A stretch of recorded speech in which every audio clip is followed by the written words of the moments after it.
نبی اکرم حضرت محمد صلی اللہ علیہ وسلم بطور استاد۔ نبی اکرم حضرت محمد صلی اللہ علیہ وسلم کو بڑے پیمانے پر عظیم ترین معلم مانا جاتا ہے، جنہوں نے زندگی کے تمام پہلوؤں میں لوگوں کی رہنمائی کے لیے ایک مثالی اور جامع نمونہ قائم کیا۔ آپ صلی اللہ علیہ وسلم سے یہ فرمان منقول ہے کہ بے شک مجھے معلم بنا کر بھیجا گیا ہے۔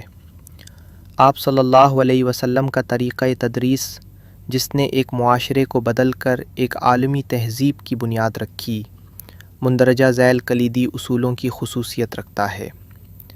عملی نمونے کے ذریعے تعلیم 1 نمبر۔ شاید آپ صلی اللہ علیہ وسلم کا سب سے اہم طریقہ تدریس آپ کا ذاتی کردار تھا، جسے سنت کہا جاتا ہے۔ آپ صلی اللہ علیہ وسلم نے کبھی اس چیز کی تلقین نہیں کی جس پر خود عمل نہ کیا۔ سبق کو جینا۔ آپ صلی اللہ علیہ وسلم کی زوجہ حضرت عائشہ رضی اللہ عنہا نے آپ صلی اللہ علیہ وسلم کے کردار کو قرآن قرار دیا۔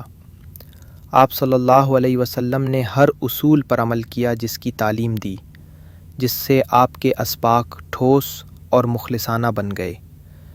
مثال کے طور پر آپ صلی اللہ علیہ وسلم نے سادگی اور عاجزی کی ترغیب دی، اور آپ کا اپنا طرز زندگی ان اقدار کا آئینہ دار تھا۔ عملی مظاہرہ۔ عبادات جیسے نماز کی ادائیگی کے وقت آپ صلی اللہ علیہ وسلم اپنے صحابہ کو ہدایت دیتے کہ نماز اس طرح پڑھو جس طرح تم نے مجھے پڑھتے دیکھا ہے۔ اس طرح آپ صرف ایک نظریاتی لیکچر کے بجائے ایک عملی زندہ مظاہرہ پیش کرتے تھے۔ نمبر 2، شفقت اور صبر پر توجہ۔ نبی اکرم صلی اللہ علیہ وسلم کا انداز ہمیشہ رحمت اور نرمی پر مبنی تھا۔ اس بات کو یقینی بنایا کہ آپ کے شاگرد، صحابہ اور بالعموم تمام مسلمان سیکھنے میں راحت اور حوصلہ محسوس کریں۔ نرمی سے اصلاح۔ آپ صلی اللہ علیہ وسلم نے کبھی کسی شاگرد کو غلطی پر شرمندہ یا رسوا نہیں کیا۔ ایک دفعہ ایک دیہاتی نے مسجد میں پیشاب کر دیا، اور جب صحابہ غصے میں آ گئے تو آپ صلی اللہ علیہ وسلم نے نہایت سکون سے انہیں چھوڑ دینے اور بعد میں اس جگہ کو دھو دینے کا حکم دیا۔ اس واقعے کو صبر اور دین کی نرمی سکھانے کے موقع کے طور پر استعمال کیا۔ تدریجی طریقہ، گریجول اپروچ۔ آپ صلی اللہ علیہ وسلم نے علم کو چھوٹے، قابل انتظام حصوں میں سکھایا۔ طویل، تھکا دینے والے سیشن سے گریز کیا جو بیزاری یا الجھن کا باعث بن سکتے تھے۔ متنوع اور تعاملی طریقے۔ Number 3، using diverse and interactive methods. آپ صلی اللہ علیہ وسلم نے مختلف تکنیکوں کا استعمال کیا جنہیں اب مؤثر جدید تعلیمی طریقوں کے طور پر تسلیم کیا جاتا ہے۔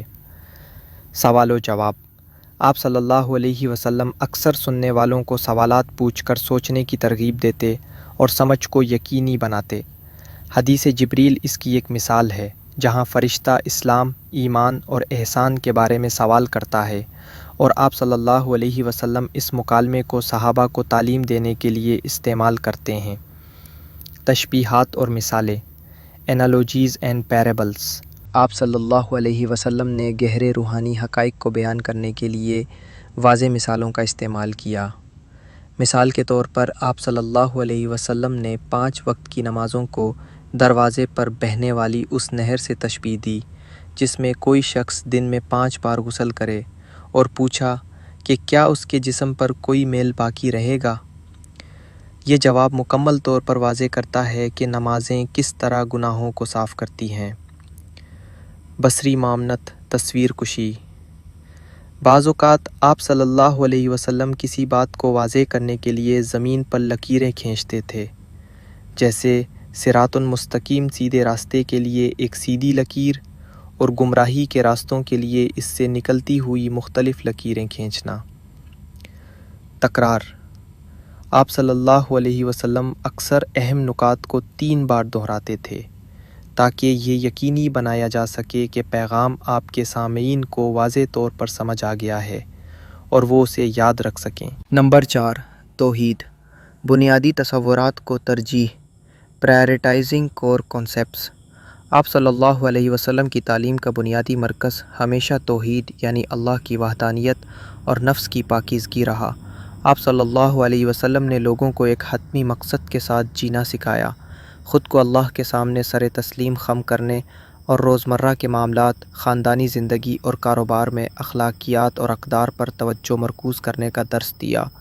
آپ صلی اللہ علیہ وسلم کی پوری زندگی ایک نصاب کی حیثیت رکھتی تھی، جو ایمان کے گہرے تصورات سے لے کر تجارت اور سماجی آداب کے عملی اصولوں تک ہر چیز کا احاطہ کرتی تھی۔